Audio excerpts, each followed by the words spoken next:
It's whiteout week in Blacksburg, Virginia Tech fans, and it is Joey, and I am back with another game preview this week against Pitt.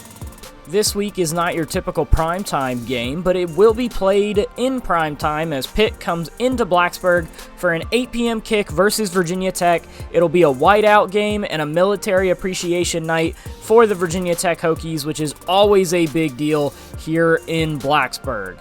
Both the Hokies and the Panthers have really struggled this season, both going 1-3 on the year, so both teams will be looking to really turn things around in this game. The two schools have played each other every year since 2012, swapping stadiums each time, and both teams have 11 wins against each other.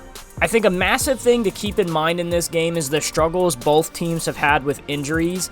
Pitt was without some of its top performers against North Carolina. On offense, Pitt was missing two of their top offensive linemen, one of the team's best pass rushers, and a couple other injuries here and there, only to have Phil Jurkovec also go out late in the first half, which is a massive blow to this Pitt offense, and Pat Narduzzi is uncertain as to whether he will be available for this game against the Virginia Tech Hokies.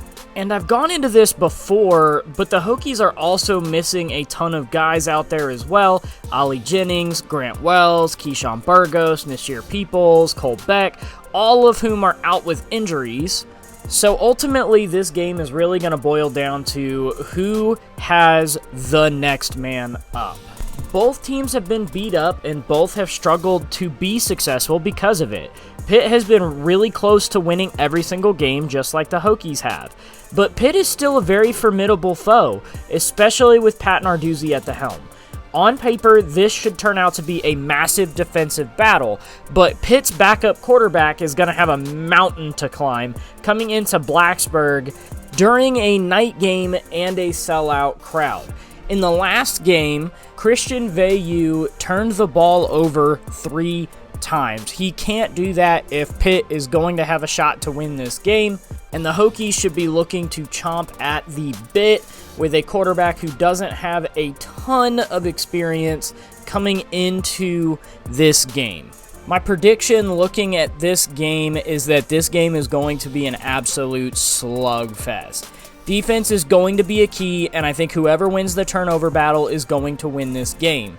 Pitt has really struggled to win the turnover margin all year, and the Hokies, even though they have struggled, that is a place that they have done fairly well, is keeping that turnover margin relatively even, if not winning, but when they have lost, they haven't lost egregiously, unlike Pitt. With that being said, I do have the Hokies coming out with a really tough win in this game, strictly just because of the fact that Phil Jurkovec is out. I think if Phil Jurkovec is in this game, I think that changes things up tremendously. He is someone who has played in this environment and understands this environment, and I do believe that the Hokies have a very real shot to win this game. Thanks for listening, guys. As always, definitely check out my preview article. There is a lot more content in that.